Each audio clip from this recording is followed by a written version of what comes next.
Good day. My previous video, the video I did yesterday, did not contain my traditional update on the situation on the battlefronts. And the reason for that was actually that there was an extreme scarcity of information. Well, the last 24 hours have been very different, though it's not actually entirely easy to make out much of what's going on. But first of all, let me start with Kherson region, where there's been a day of incredibly confusing and perhaps even muddled and chaotic reports. The reports began with photographs of the regional administration building in Kherson city, and they showed it without the Russian flag flying. And then a series of other reports trickled in to the effect that there was a withdrawal of Russian troops from the whole of Kherson region, that Russian checkpoints had been closed down, shut down in 3 particular villages or small towns on the front lines. And then there were reports that Kirill Stromusov, the deputy head of the Kherson regional administration, had actually confirmed on the Soloviev live TV show that Russian troops were in the process of being redeployed from the west bank of the Dnieper River to the east bank.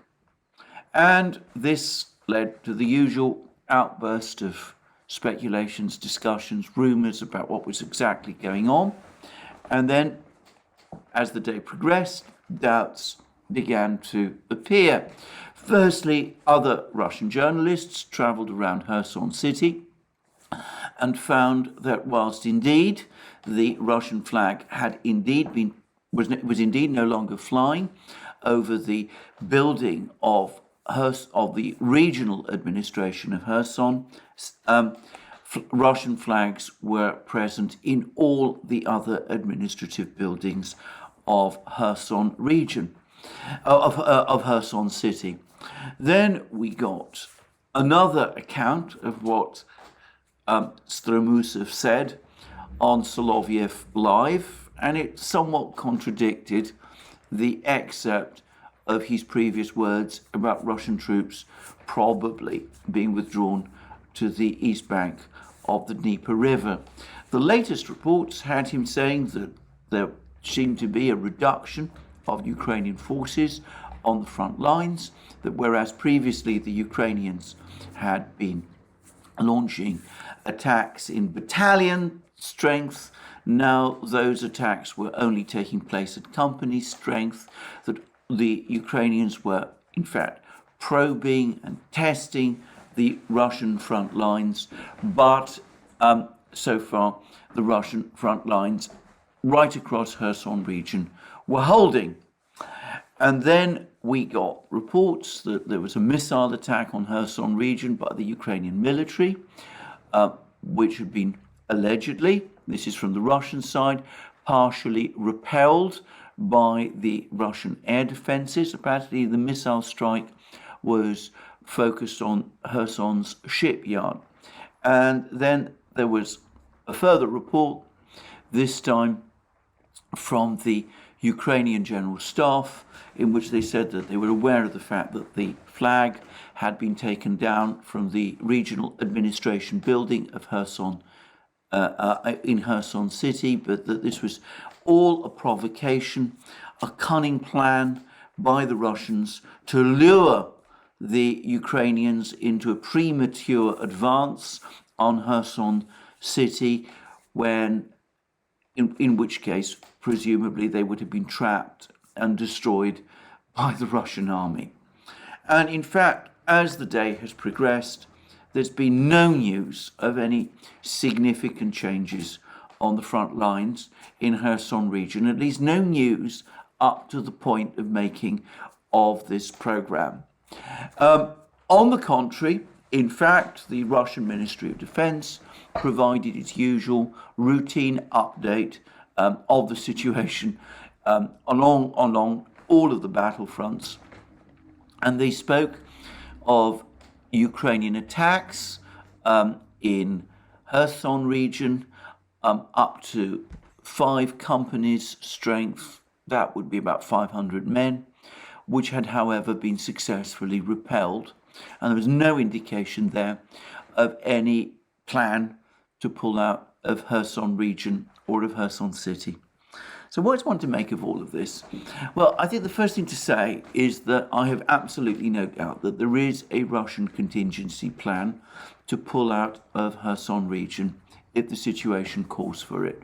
Now, if we go back about 2 weeks ago to the interview that General Surovikin gave on Russian television, shortly after the announcement of his appointment as Commander-in-Chief of the Russian forces, Surovikin, over the course of that broadcast, said that he would prioritize the safety of Russian civilians and of Russian troops, and he was prepared to make difficult decisions in order to fulfill that priority.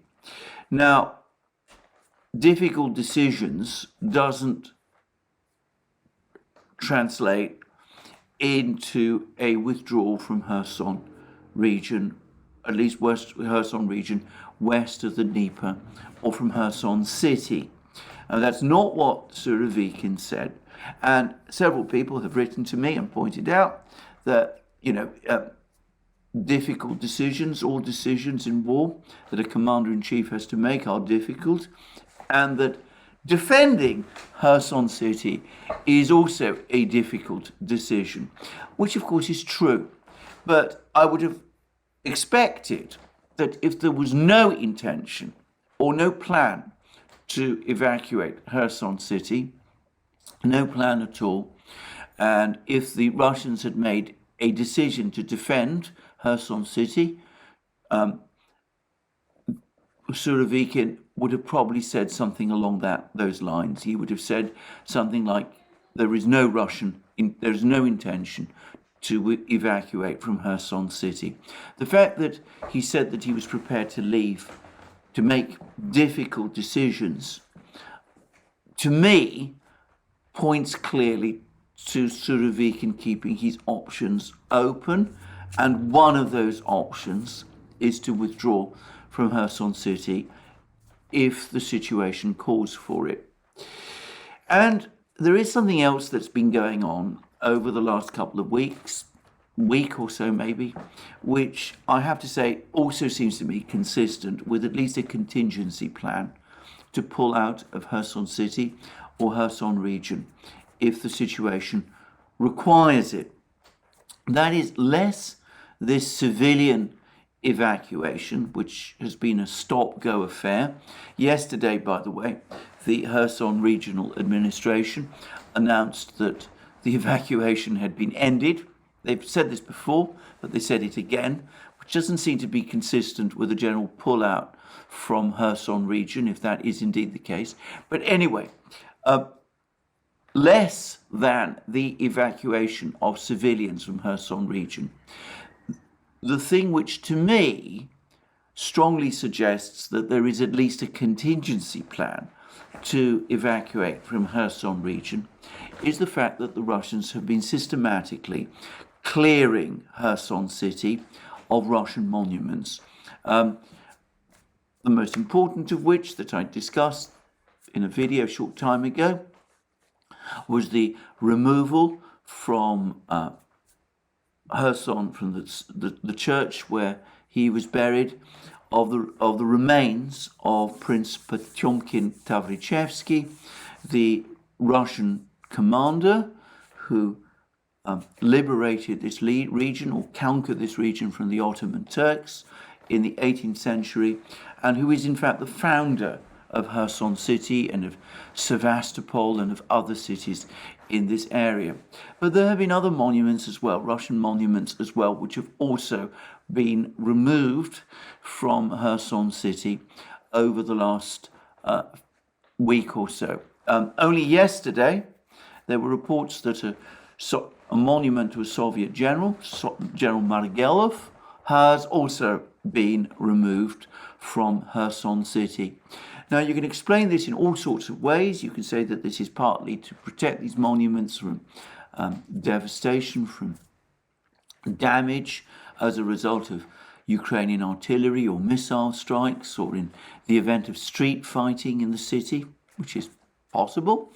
Or perhaps it could be to protect some of these monuments in the event that there is flooding of Kherson city, either because the Novaya Kakhovka dam is breached, or because of some other reason of the sort that I was discussing in my programs yesterday. But the fact is that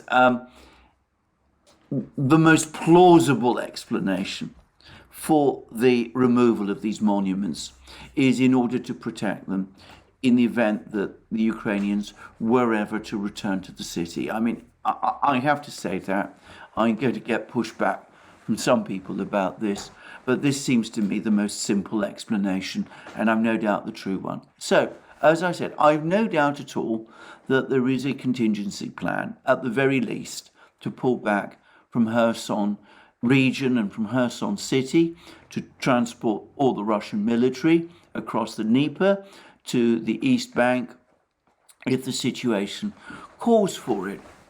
But against that, we have to take into account all of the reports we've been getting over the last few days that the Russians, far from pulling back from the area on the West Bank of Kherson region, are instead reinforcing, that they're actually building fortifications, deploying more troops. And many of these reports, by the way, have come from Ukrainian sources. Ukrainians are claiming that the Russian forces in Kherson region have doubled. Now, that could be, of course, some cunning deception by the Russians to deter the Ukrainians from an attack on Kherson and Kherson city and Kherson region, even whilst they are simultaneously withdrawing from the region and from the city. But I have to say, in this modern age with satellites and surveillance drones and eyes in the sky from the United States and all that, I think it's extremely unlikely that one could actually fool the Ukrainians in that sort of way. And does the situation at the present time actually call for such a retreat? As I said, there's actually an accumulation of evidence that Ukrainian forces on the front lines in Kherson region are indeed thinning. The weather now, the autumn weather, is indeed bad, and it is indisputably the case that the ground has become much softer and has become much more boggy. The Ukrainians have achieved no advances in Kherson region for several weeks now. All of their attacks have been repelled, and it is indeed the case, as Stremusov said on Soloviev Live, that the intensity of these Ukrainian attacks appear to be thinning. So, for what it's worth, I don't think that there is an intention at the moment by the Russians to pull back from Kherson region. Now, what about this theory that this is all some kind of cunning plan to lure the Ukrainians into some kind of epic battle, a kind of second Stalingrad, and to deal a crushing defeat on them in that way? Well, I have to say I don't believe that either. I think that, again, in today's world, with all the satellites and surveillance that one sees, be very, very difficult to pull that sort of trick on the Ukrainians today. And in fact, that statement from the Ukrainian General Staff shows that if there is such a plan to lure the Ukrainians to their fate, well, the Ukrainians are not falling for it. If such a plan exists, then all I can say is that, far from deceiving the Ukrainians, all it is achieving instead is to sow confusion and doubt amongst the Russians. As of today, there must be rumors and expressions of doubt and concern circulating amongst the entire civilian population of Kherson region about a possible Russian pullout, and there must also be, inevitably there must be, rumors and doubts also circulating among some of the soldiers who are defending Kherson region. For the record, I don't believe that there is any such plan. I mean, it doesn't make any kind of sense to me. I don't think that the Russians have any illusions that they can pull off a plan like that. So what exactly is going on? Well, the short answer is that I don't know, and we will have to wait some more hours for full clarity, if we ever get it, to be provided. But what I've seen is a report that the building of the regional administration in Kherson city was indeed evacuated some weeks ago, about 2 weeks ago, at roughly the time when the evacuation of the civilian population began, and that it has been relocated.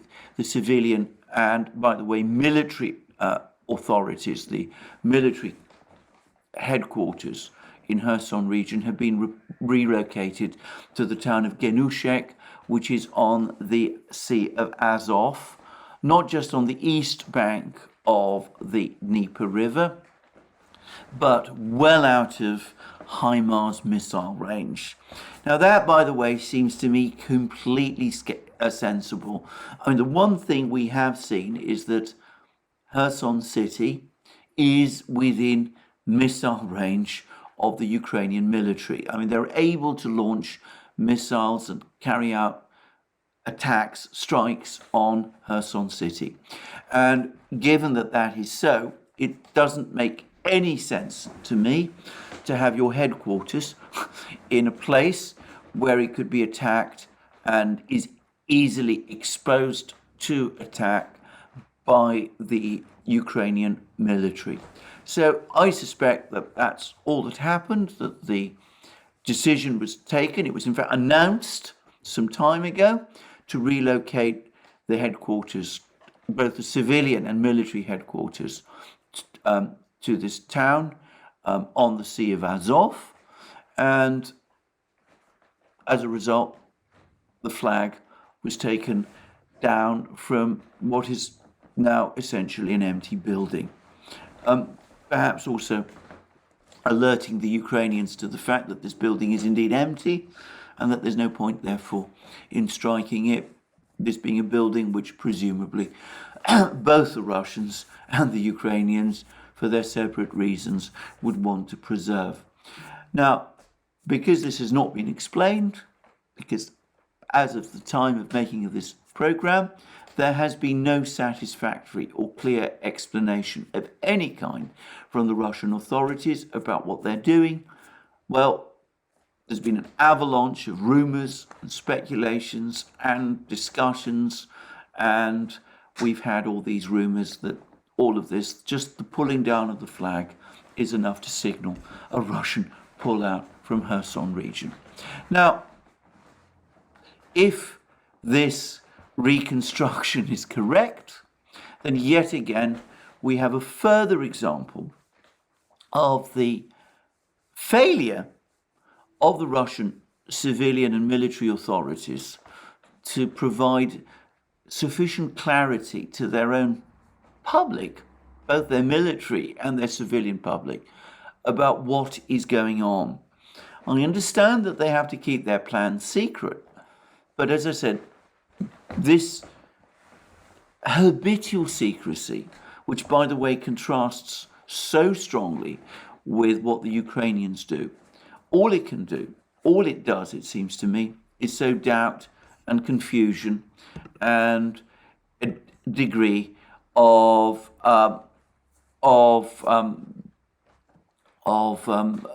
shall we say, demoralization.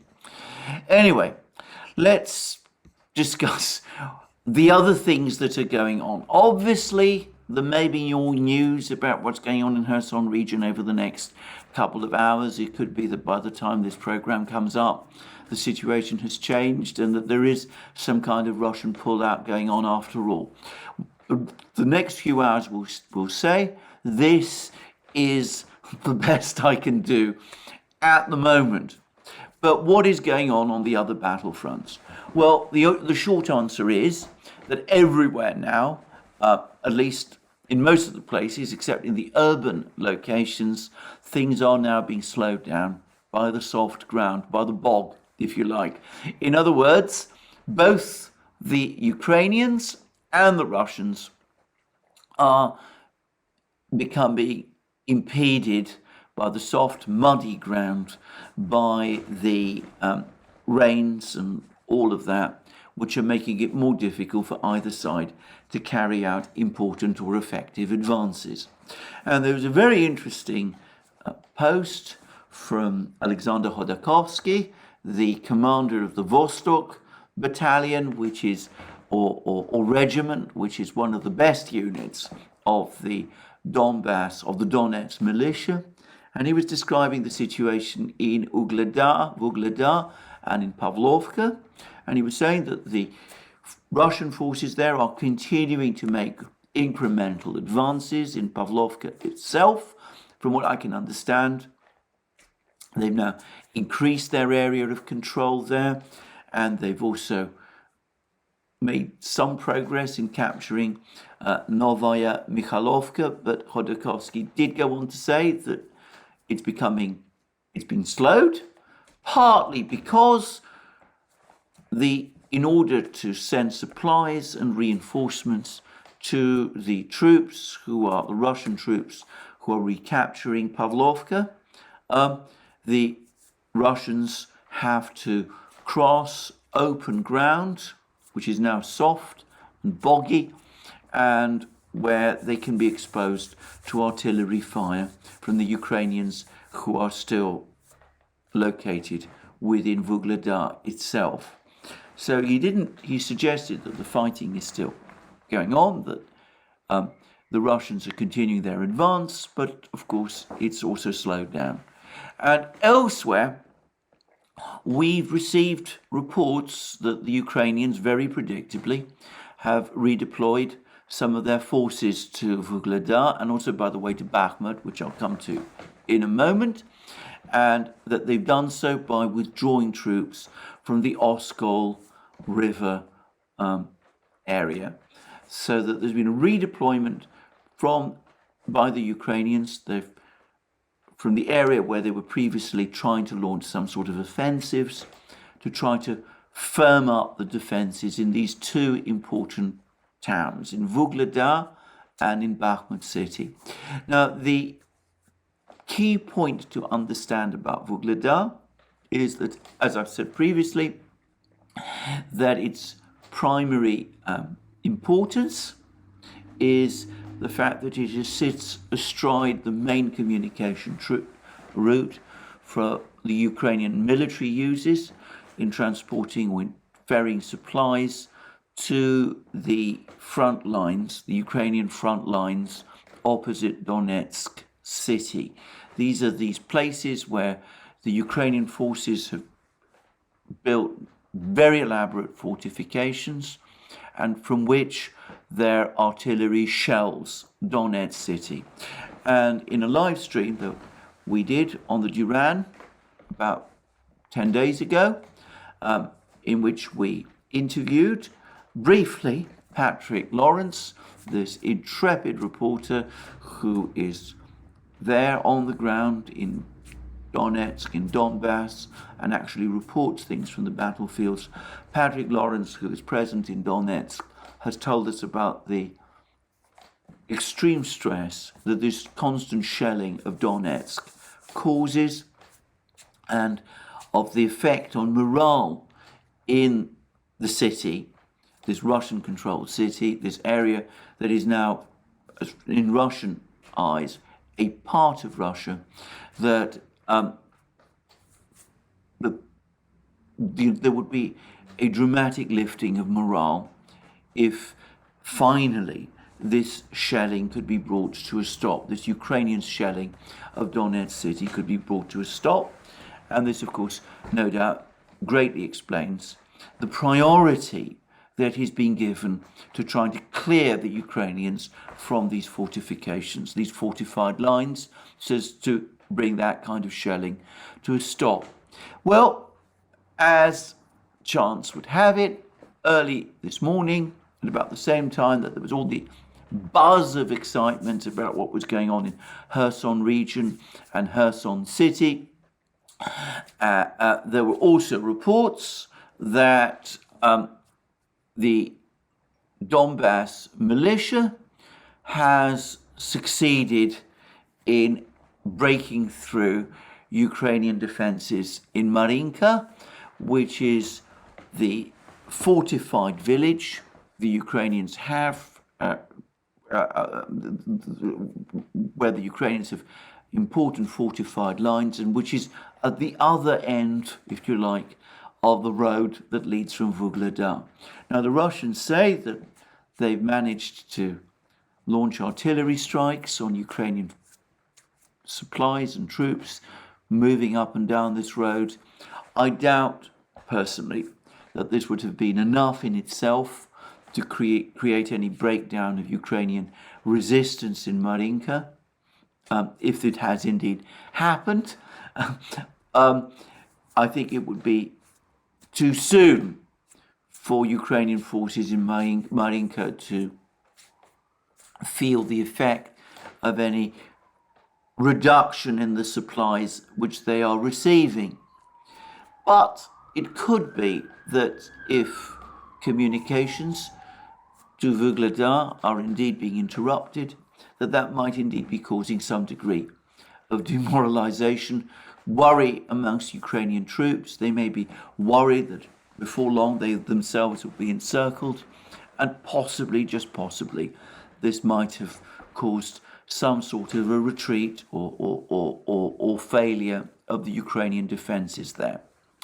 I must say, however, that these reports of a breakthrough in Mariinka are very tentative at the moment.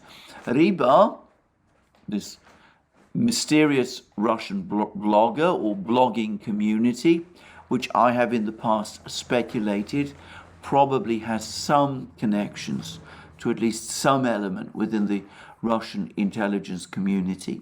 Anyway, Riba, as again of the time of making of this program, seems to think that there is some truth to these claims about a breakthrough, a Russian breakthrough in Mariinka. But again, we'll just have to wait and see what confirmation there actually is about this. Now, further north, fighting continues in Bakhmut city. And this is in some ways the most difficult battle to decipher of all, because I'm getting increasingly the impression that along with the steady incremental Russian advances in the suburbs and the factory regions around Bakhmut city, that there has indeed been for some time quite a lot of fighting going on within the residential areas. And there was even a report a short while ago, which I think I mentioned in a previous video, that the Ukrainian forces had been pushed back to the northwest area of Bakhmut city. So one gets the impression that there's a very, very heavy battle going on there, a very intense fight going on for Bakhmut city, and that the Ukrainians, what they do is that instead of pulling back from Bakhmut city, whenever the Russians, the Wagner group and the Russian regular troops who support them, whenever they capture some ground, what the Ukrainians do is that they launch counterattacks and that they try to recapture that ground. And so it's a back and forth battle that is going on all the time for Bakhmut city. Now, that, by the way, makes this battle more like Stalingrad than any other battle that's taken place in the course of this special military operation. Overall, I get the impression that as the Russians push forward, these attacks, these counterattacks by the Ukrainians come, but that in most cases, in nearly all cases, these Ukrainian counterattacks are repelled. Now, if you know anything at all about the Battle of Stalingrad, and let me repeat again, I'm not a military expert or a military historian of any sort, but I have read a little about the Battle of Stalingrad because, well, it is such a famous, even iconic battle. But if you read about the Battle of Stalingrad, that was very much how it was fought. One side or the other would advance. In most of the battle, it was the Germans, until eventually the German troops got encircled. But they would advance. The Russians would send in reinforcements. They would then sometimes counterattack. Sometimes they would regain ground. And basically the battle went back and forth, until eventually there was a collapse. One side, in that case it was the Germans, did finally collapse. And this looks like very much the pattern in Bakhmut. And it's important to say that the reason it's been come like that, a kind of Donbass Stalingrad, obviously one must emphasize that the numbers of troops involved are a small fraction of the armies that battled it out in Stalingrad itself. I suspect the reason why it is like that in Bakhmut city, again, is because for whatever reason, the Ukrainian command, and on this I'm starting to think that Zelensky and Zaluzhny are on the same page, have decided that Bakhmut city must be held at all costs. And that, again, reinforces my view that Bakhmut city is indeed the linchpin of Ukrainian defenses in Donbass. Otherwise, why commit so many troops to trying to defend Bakhmut city? And I say that because in spite of heroic efforts by people like the Daily Telegraph in Britain to suggest that it's the Russians who are suffering the heavier losses in Bakhmut city, all the information from the front lines suggest, on the contrary, that it is the Ukrainians, that the Ukrainian pattern of trying to hold on in Bakhmut city, to cling on as long as possible, to launch these counterattacks, to try to reverse the situation there, that all of this is leading to the Ukrainians suffering extremely heavy losses in Bakhmut city. So what will probably happen, though I straightforwardly say because of this kind of fighting, it's taking much longer than I think anybody anticipated. Anyway, what will eventually happen, I expect, is that we will see a collapse by one side or the other in Bakhmut city. This is a test of strength and endurance, if you like.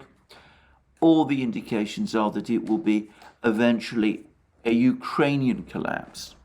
And I'm going to make a further guess that Bakhmut city is now so important and so much importance has been attached to it that when it happens, probably later over the course of the autumn, late autumn, early winter, when it happens, we will start to see a general collapse of Ukrainian defenses in Donetsk region. I suspect that this has now become a battle of such importance that it overshadows all of the others. Now, I say that, let me repeat again, I'm trying to make sense of reports which are not always very clear. The Russians again follow their usual practice of saying very little about what's going on in Bakhmut city, but that seems to me the pattern of the fighting there. I would add that the pattern of the fighting again also corresponds with the strategy that General Surovikin outlined in that interview he gave on Russian television. He spoke about the Russians not seeking big dramatic changes in any battle, but on the contrary, of grinding down the Ukrainian troops, of letting poorly armed, poorly trained Ukrainian troops go into battle and get heavily defeated, suffer very heavy losses as the Russians gradually advance. And that's been the pattern of the Russian war ever since April, and it seems to be the strategy that Surovikin, with ever more additional resources, is committed to continuing to follow. Anyway, what about the situation further north still? In Kharkiv region, the one region where the Ukrainians made their biggest, achieved their biggest success so far in the war, in September, when they launched their attack first on Balaklia, and then after Balaklia they were able to capture Izium and eventually Kupiansk. Now, I've discussed that battle many times. I've said that, in fact, the Ukrainians were able to break through because the Russians had drawn down their forces from this region. And what we've seen since then is that, especially since the Battle of Liman, which the Ukrainians were eventually able to capture after quite a lot of fighting, the Ukrainians have made no progress at all. And in fact, there was another Ukrainian attack on the village of Kremenaya, which is apparently the other place which the Ukrainians want to capture as they plan and advance into northern Lugansk region towards Lysychansk and Severodonetsk, those important cities that they lost back in June and July. Well, they made this other attack again on this village, and it seems that they were beaten back once more with very heavy losses. Now, Brian Beletic at New Atlas, the New Atlas, has discussed this attrition war, in my opinion, with great skill. He's talked about how the Russian tactic throughout has been to conserve troops and equipment, and that, after all, is what General Surovikin himself told us. So he confirmed Brian Beletic's analysis, and by the way, I've seen few people acknowledge that fact. But anyway, and Brian Beletic has also pointed out at the New Atlas, and he's done so in video after video, that contrary to what people imagine, the flow of weapons, the flow of Western weapons for some time now has been dwindling. And it seems that already way back in June, there was a furious row between Biden and Zelensky, in which Zelensky was complaining to Biden that Ukraine was not getting enough of the weapon systems that it needed. And since June, by the way, things have got slowly and progressively worse. Now, by the way, it's increasingly, it is extremely interesting that news about this row between Zelensky and Biden has been published now, and one wonders why. But, I'm going to come to that very briefly in a moment. But anyway, Brian Beletic has been pointing out that with each iteration, the total number of weapon systems that the West has been supplying to Ukraine has gradually dwindled. The one area where it seems to me the West, the United States, ended up supplying a lot more systems than perhaps it initially intended was in terms of HIMARS launchers. And it's clear that as the United States has struggled to provide Ukraine with tube artillery, 155mm guns, deliveries of those have all but stopped. You know, the famous M777 howitzers, which have turned out to be far from being the game changer that many people imagine. Anyway, as supplies of that kind of artillery has dwindled, the United States instead has supplied a very large number of HIMARS launchers, 38 in total, as it turns out, or so it seems. The problem is that, as has also become increasingly clear over the last few weeks, the Russian air defenses have gradually, successfully mastered the art of shooting down HIMARS missiles. So though the Ukrainians still launch quite a lot of missiles on any particular day, an ever diminishing percentage of those actually get through and hit their targets. And this is something, by the way, which I'm sure is concerning Western staffs, but which you don't read about very much in Western media. And by the way, I think that the diminishing effectiveness of the HIMARS system is something which is important in thinking about the general direction of the war. It's something that people might want to consider going forward. It's perhaps one of the big lessons of this war.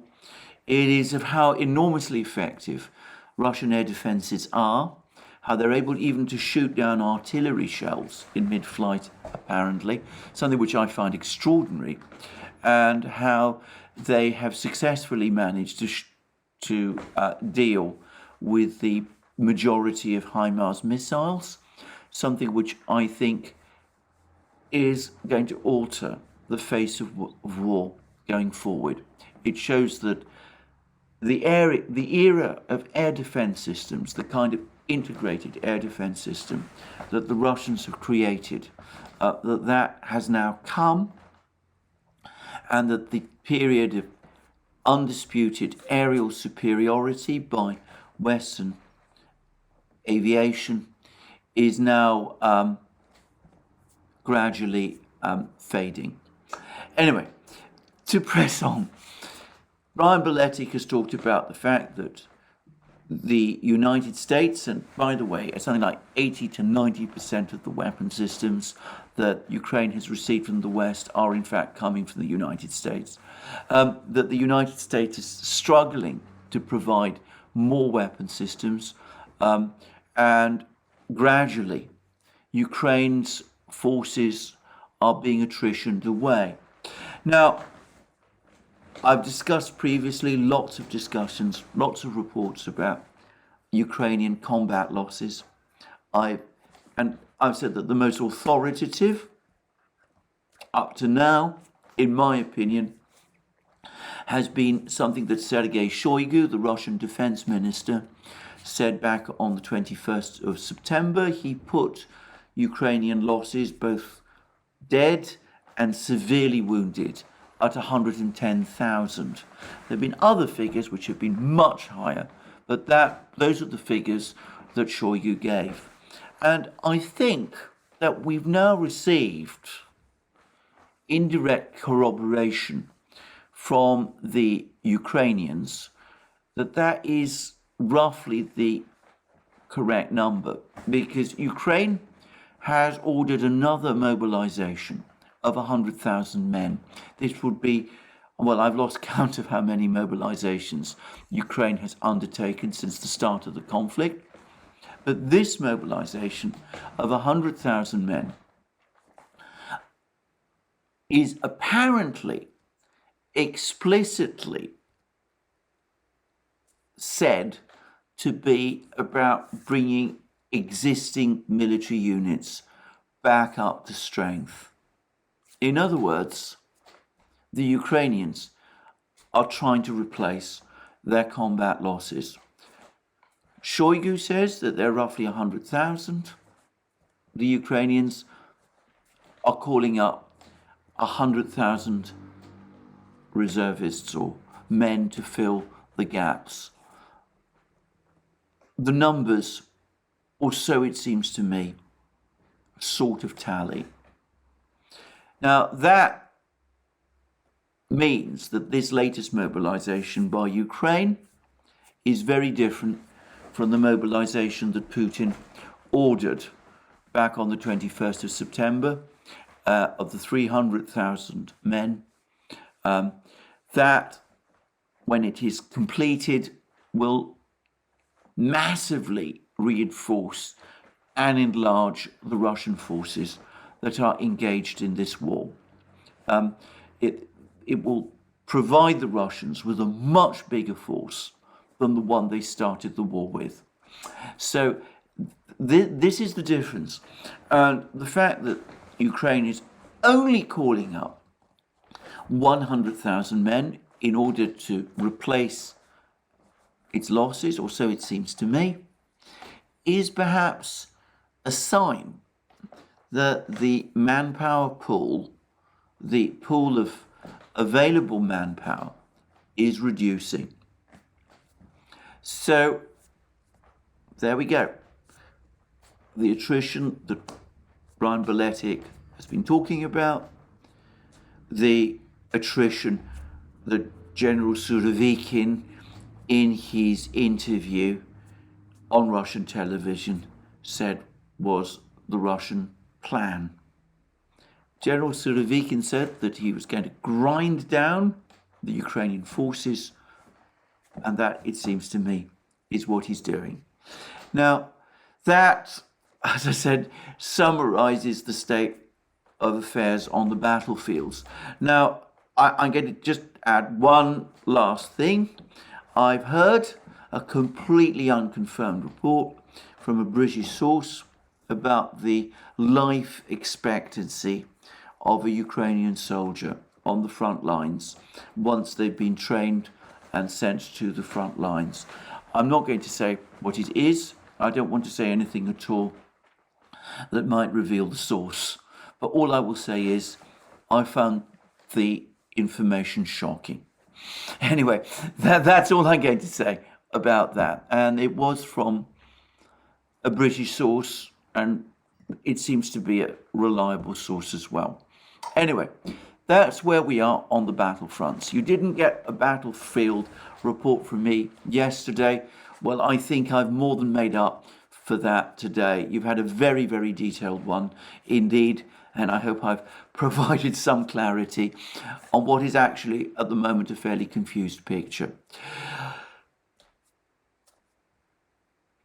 In the dearth of news from the battlefields, with no sign of any great Ukrainian victories, the Western media yesterday seized on what they said was the Russian U-turn on the grain deal. The fact that the Russians had re-entered the grain deal after saying that the grain deal had been cancelled or pulled out. And there was lots of talk about how Erdogan supposedly called Putin's bluff. The story was that Erdogan, the Turks, had announced that Ukrainian ships were going to sail from Odessa and other places filled up with grain, no matter what, and that they would do so under Russian escort, and that it was this announcement by the Turks which forced Putin to back down and to re-enter the grain deal. Now, I have to say straight away that that is contrary to the information I'm getting. My information is that, yes, Erdogan, rather the Turkish authorities, did make that announcement, but that in practice, the actual movement of the ships stopped. They couldn't leave the port because the insurers, Lloyd's Insurance in London, withdrew insurance from the ships because it was not prepared to provide insurance for grain ships which would have gone through a battle zone. I say that because that's the report I was getting from multiple sources, and it seems to be correct. If anybody else knows better, well, again, they're welcome to confirm that. Now, if that is correct, then it cannot be the case that Erdogan called Putin's bluff. It seems far more likely, as I discussed in the program yesterday, that the two men came to an understanding, because that is what they do. They each take strong positions and they maneuver, and eventually they come to some kind of a compromise. And in this particular case, it seems that Erdogan has got these assurances from the Ukrainians. As I've said, those assurances, which are said to be in writing, probably aren't worth the paper they're written on. But probably, and this is perhaps the more important thing, it's come with some kind of admission from the Ukrainians that they did launch this drone attack, this sea and air drone attack on Sevastopol via the humanitarian sea corridor along which these ships are supposed to travel. And probably the Ukrainians did promise that they would never do such a thing again. Putin, by the way, has said since that if the Ukrainians do ever do such a thing again, then the Russians will pull out of this grain agreement once and for all. And I would add, by the way, that the grain agreement is only up to mid-November, and it has to be renewed beyond that. And as of this moment in time, there is no guarantee that it will be. So Erdogan did probably obtain those assurances for Putin. But I think that there is something more. Apparently, Erdogan has promised Putin that more of the food that has been exported from Ukraine will go to the poor countries, not to the European Union. Well, we'll see whether Erdogan honours that promise. I think he's likely to, actually, simply because it's in his interests that it works out like that. And further, and in addition to all of this, apparently Erdogan has also promised Putin that he will now lobby the EU to get insurance cover for the ships that the Russians want to carry, to convey the Russian grain and fertilizer, which is at the moment locked up in EU ports because the insurers are refusing to provide insurance cover for the ships which will transport it. Well, we'll see whether that happens and what's going to take place there. But anyway, that's where we are. As I said, Putin and Erdogan will have had many more discussions than just the grain deal. Undoubtedly, they will have talked about the arrangements about the Mir card and the MasterCard and Visa cards issued in Russia. I discussed all of that in yesterday's video. They'll have probably solidified arrangements about the gas hub idea, and they will have talked about other subjects. Syria, for example, lots of other things. I would say that Erdogan's forces in Syria seem to have been busy over the last few weeks rounding up the jihadi groups which once formed Al-Qaeda's franchise in Syria. So, there is a constant dialogue between these two men. It's never easy, and it should never be understood. It can never be explained in a simple way. But I think expressing it as in a way as saying, that Erdogan called Putin's bluff on something. I think that is to misunderstand what is a very complicated and, in some ways, not always easy to understand relationship. It's like Erdogan and Putin are like a strange couple which quarrels all the time, makes up all the time, and doesn't like third parties getting in the way of their regular quarrels and reconciliations. So I just say that, just to bear that in mind. I've myself often got this relationship between these two people wrong, and I think it's not an easy one to understand. Anyway, that's the grain deal. We'll see whether it's renewed in November. I think it probably will be. I think, as I said, Erdogan gains a lot from it. I think Putin will leverage it to get more out of Erdogan on other matters. And we'll see how this whole dialogue progresses.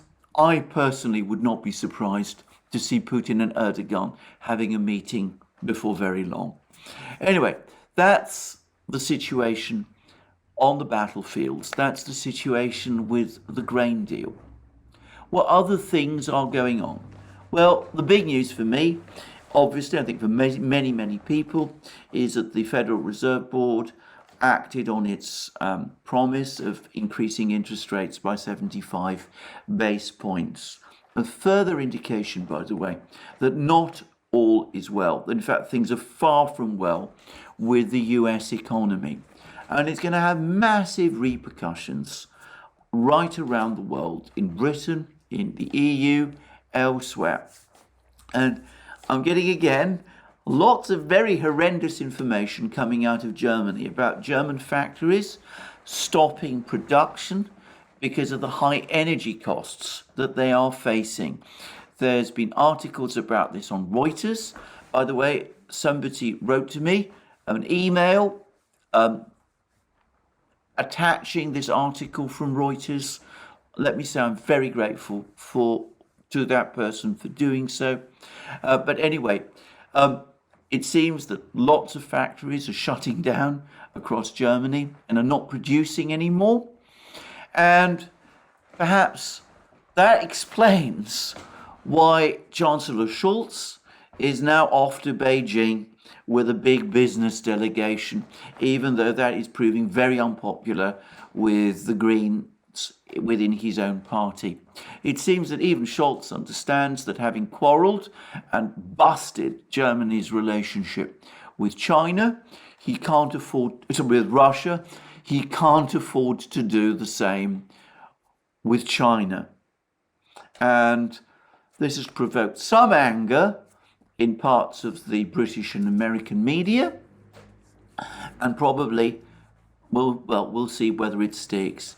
But what I will say is this: there's been some reports, quite a lot of reports actually, about German businesses relocating to the United States because of the high energy costs in Germany. And that has indeed been happening. We see companies, businesses closing down in Germany, closing down their factories, reopening in the United States as well. I think, actually, if we look at the numbers, if we actually process the numbers, what we're going to find is something else, which is that what's actually happening is that German big business is responding to the crisis in Germany. Yes, in part by increasing investments, opening factories and the like in the United States, but that the principal place where they're doing that is in China. And I'm hearing lots of reports about German companies increasing their business massively in China. That's an interesting story. It needs a lot more discussion than it's getting. I wonder whether possibly, just possibly, some of these businesses, some of these German businesses that have pulled out of Russia aren't also looking to China as a way of getting back into the Russian market as well. Anyway, that's a big topic, one to be discussed on another day. This program has now gone on for an hour. As I've said, I'm limiting my programs as much as I can to an hour, and this is where, again, I stop. Thank you for joining me again today. Remember, you can find us on Locals and Rumble and ODYSEE and BitChute and Telegram, and also now on Rockfin. And please also note that in terms of Locals, where perhaps the main part of our community is based, I do live streams every Wednesday at 1400 hours Eastern Standard Time on Wednesday, exclusively on Locals, where you can put questions to me on any topic that you wish. And I had a very fine such live stream on the Wednesday that's just passed. So you can join us on all of those platforms. You can support our work via Patreon and Subscribestar, links under this video. And also you can go to our shop and buy the great things that you will find there, our magic mugs, our hats, our hoodies, our t-shirts, our sweatshirts, and all of the rest. And last but not least, if you've liked this video, please remember to tick the like button and to check your subscription to this channel. Thank you again. By the way, I ought to say that even as I've been doing this video, there's apparently been reports, which I haven't read properly, which appear to refute any suggestion that the Russians are pulling out of Kherson. Now, I'll have to discuss that in my next video because, as I said, this is where I stop. Thank you again for joining me today. More from me soon, and have a very good day.